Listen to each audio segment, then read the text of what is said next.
I see all good people now.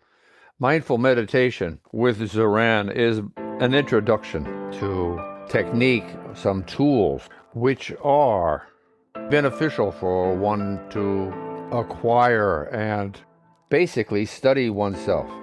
To learn to relax and to be open-minded is important as a beginning for our effort, wish for self-improvement, nurture ourselves. It is only the beginning. If you just want to learn how to relax, go to sleep, take a nap. This is the easiest of ways to recharge and rest one's body and mind. You don't need to meditate. If, on the other hand, you want to increase the potential of one's being, of one's mind, of one's physiology as well, because we, through our mind, control our bodies to some degree. For instance, through exercise, being careful of what we eat, or what we consume, or what we do on a daily basis. All are characteristics of what we can accomplish or not with our state of mind.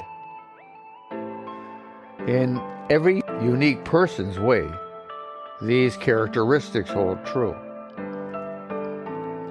What we are doing in our practice is focusing upon, one, our foundation, our physicality, our DNA-oriented evolutionary understanding of what's going on, of what we are, going back to the 6 questions illustrated by Thomas Wilson in 1560, a famous rhetorician of that time, a thinker, a philosopher perhaps. And he has these 6 questions, which you most likely already know. What, when, and where? Why, who, and how? Are questions one can ask when a subject is at hand which you wish to be more conversant with, more understanding of, have more data about. Asking the AI or the OI, the organic intelligence in one's own mind about. What am I? When? Where?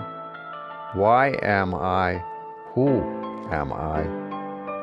How am I here? These are legitimate questions.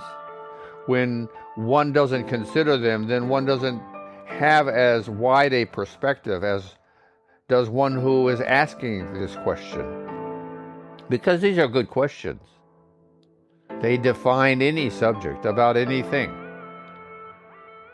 You can ask it about the origins of the universe, or you can ask it about the origins of oneself, or anything, again, of a pear. How does a pear come into being? Or an apple, or an orange, or a fish, or a bird, or a world, or a solar system. These are legitimate pursuits of knowledge. So the point I'm making is that meditation for the sake of meditation, in quote, as we, or at least as I have learned to perceive it over the decades of my life, has been as a state of relaxation, potentially of a greater sense of calm and awareness, the possibility of bliss and ecstasy. And yes, these things are all within the context of learning to meditate and encompass in one's awareness these attributes. These are here, these are real. We are an ecstatic, energetic being. If one is sensitive, one can find this energy emanating inside all the time, because it's doing it all the time, just as we are breathing and pulsing and heating in our bodies. We are also in a state of ecstasy. Our cells are continually celebrating life.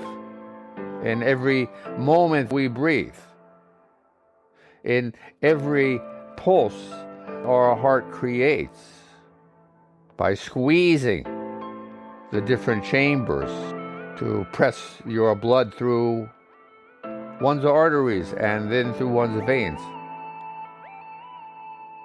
is a mouth being fed in a cell far, far away, in one's tips of one's toes or the end of one's nose. There is a celebration. One can be mindfully aware of this. This is another name for ecstasy. It is not something to hide or to perhaps be thinking of in any other way than what it is. It is the celebration of life itself. It is the shimmering or the vibration of one's cellular being. We have 37 trillion cells. It's a big party going on inside. You choose to be aware of it or not.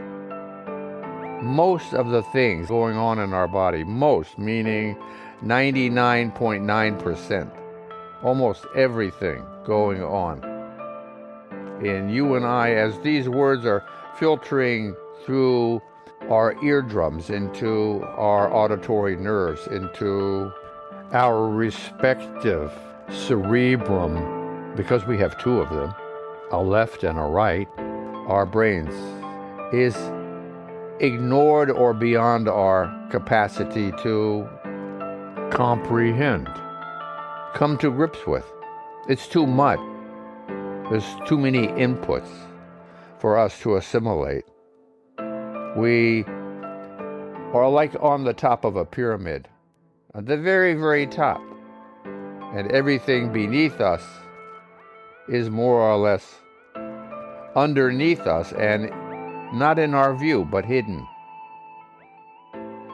Though we might see far in the distance, we don't come very well to understand our own selves. And that's okay. That's the way it is. Acceptance is important.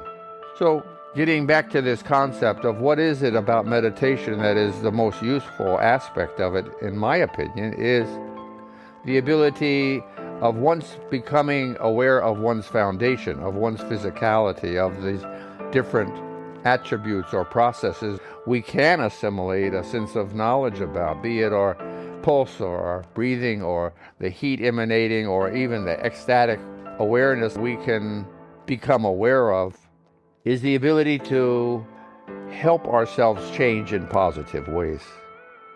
Taking the initiative to make these changes is what we do every day in our practice. Because we are intelligent, we know doing it as often as we can is more powerful. Help us reach our goal more concretely, more rapidly.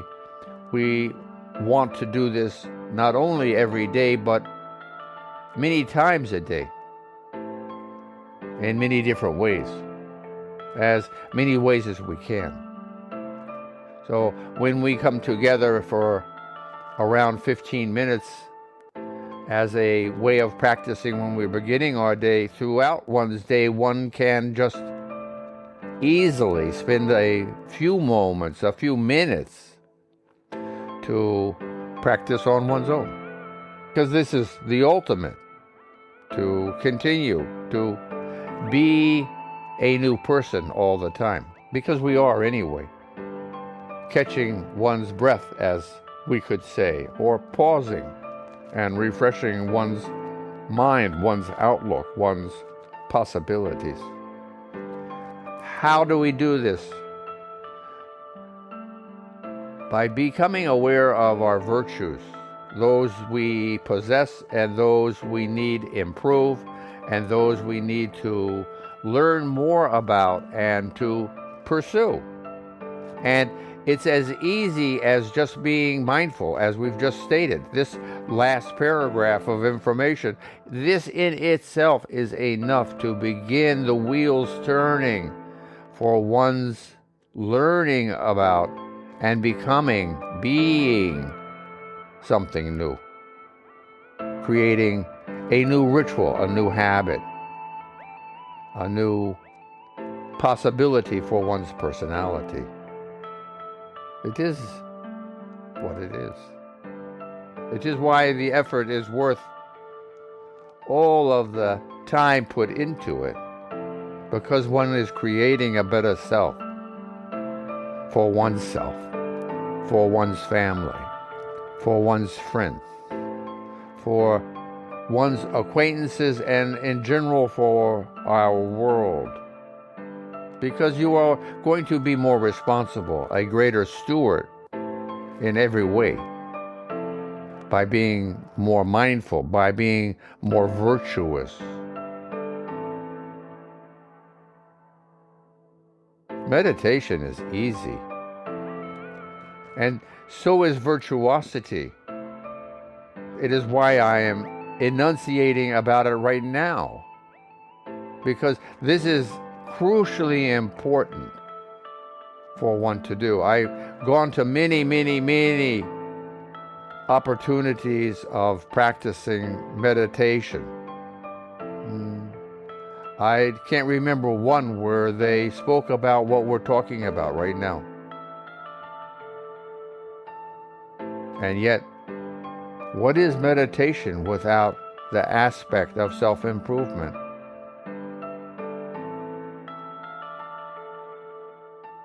Right? What is it about? Why? Because you're nervous and you got excess energy and you want to learn how to calm down? Yeah. So what? Why are you nervous and want to calm down? Because you need to rearrange your thinking. And this is something occurring every day. So you need to do it every day, and many times a day most likely. So you need to have more than just a cursory knowledge of meditation. One needs to be able to facilitate learning new ways. What can I do? What can I do to change the way I think in the first place is even better than learning how to correct something after the fact on a regular basis. Oh, I'm overexcited. Let me slow my breath down. Let me breathe in 4, hold for 2, and breathe out for 7 or 8. That's a great tool. But why are we nervous in the first place is more important. Eventually. And because of our nature, we fail. We take the wrong turn, and all of a sudden you're confronted with a fear. And you become nervous and apprehensive. Your blood pressure increases. It's going to happen. It is part of life, and it's okay. We've discussed it many times. Multitasking Homo sapiens needed this 10,000, 20,000, 30,000 years ago to keep us safe when a saber-toothed tiger was lurking nearby in the woods.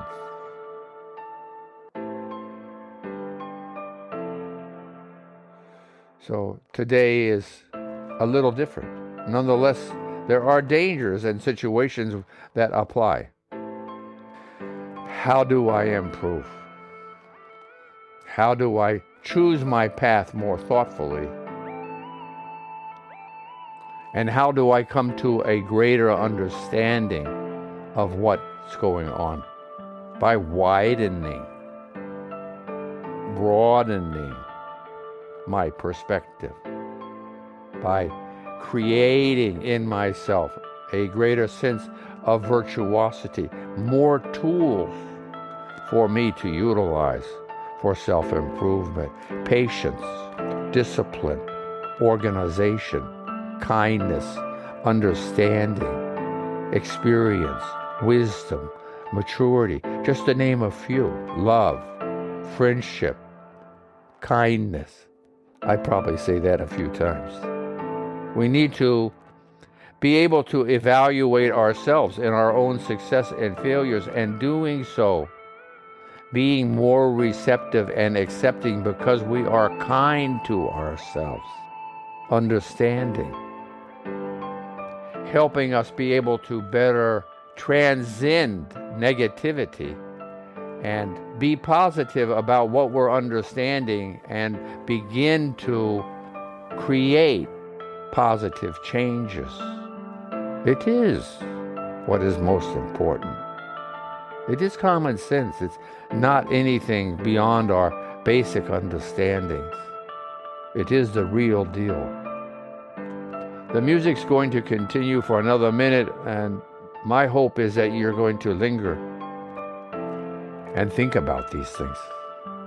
One's life depends upon it.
Namaste.